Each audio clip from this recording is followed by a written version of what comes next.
பெருக்கல் வகுத்தலுக்கு கூடும் நேரம் வழி இருக்கு. இருக்கிற நாள இருவரும் சேர்ந்து இணை பிரியாம கழிச்சிட வேணும். ஏதோ ஏதோ சொல்ல தோணும். அட உன்னோட ஒன்னான மூணாகும். அது இப்போதும் எப்போதும் தேனாகும்.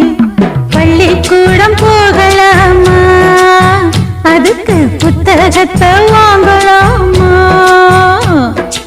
எல்லோருக்கும் நல்ல பாடம் சொல்லாமலே புரியும் பாடம்.